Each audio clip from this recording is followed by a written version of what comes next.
കാലിക്കറ്റ് യൂണിവേഴ്സിറ്റിയിൽ 4 വർഷം ഡിഗ്രി പഠിച്ചുകൊണ്ടിരിക്കുന്ന പ്രിയപ്പെട്ട വിദ്യാർത്ഥി സുഹൃത്തുക്കളെ, നിങ്ങളുടെ സെക്കൻഡ് സെമസ്റ്ററിന്റെ പരീക്ഷ ഏപ്രിൽ ഫസ്റ്റ് വീക്കിൽ നടന്നു. ഇനി വിദ്യാർത്ഥികൾ കാത്തിരിക്കുന്നത് അവരുടെ സെക്കൻഡ് സെമസ്റ്ററിന്റെ റിസൾട്ടിനാണ്. അതിന് ഇത്രയും വേഗത്തിൽ റിസൾട്ട് വരുന്നതിന് കാത്തിരിക്കാൻ ഒരു കാരണം, മുൻ വർഷങ്ങളിലൊക്കെ ഒരു ഓഗസ്റ്റ്, സെപ്റ്റംബർ, ഒക്ടോബറിലൊക്കെ സെക്കൻഡ് സെമസ്റ്ററിന്റെ റിസൾട്ട് വന്നിരുന്നതിന് ഏപ്രിൽ, മെയ്യിൽ തന്നെ റിസൾട്ടിന് വിദ്യാർത്ഥികൾ കാത്തിരിക്കാൻ കാരണം ഫസ്റ്റ് സെമസ്റ്ററിന്റെ റിസൾട്ട് പരീക്ഷ കഴിഞ്ഞ് ഉടനെ തന്നെ വന്നിരുന്നു. എന്തുകൊണ്ട് സെക്കൻഡ് സെമസ്റ്ററിന്റെ റിസൾട്ട് അത്ര വേഗത്തിൽ വരാത്തതിനുള്ള പ്രധാന കാരണം ഫസ്റ്റ് സെമസ്റ്ററിന്റെ വാല്യുവേഷൻ അതാത് കോളേജിൽ നിന്നായിരുന്നു. എന്നാൽ സെക്കൻഡ് സെമസ്റ്ററിന്റെ വാല്യുവേഷൻ യൂണിവേഴ്സിറ്റി വാല്യുവേഷൻ ക്യാമ്പിൽ നിന്നാണ്.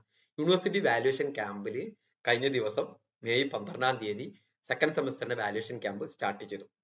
സെക്കൻഡ് സെമസ്റ്ററിന്റെ വാല്യുവേഷൻ ക്യാമ്പ് അവസാനിക്കുന്നത് മെയ് 16-ാം തീയതിയാണ്.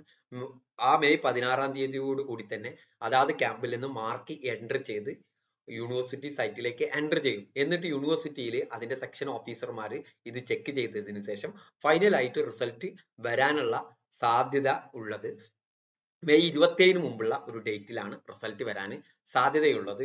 അതിന് പ്രധാന കാരണം എന്ന് പറയുന്നത് സിക്സ് സെമസ്റ്ററിന്റെ റിസൾട്ട് വാല്യുവേഷൻ കഴിഞ്ഞ് 11 ദിവസത്തിനുള്ളിൽ വന്നു. അതുപോലെ തന്നെ ഒരു 11 ദിവസം അല്ലെങ്കിൽ 12 ദിവസത്തിനുള്ളിലായിട്ട് റിസൾട്ട് വരും.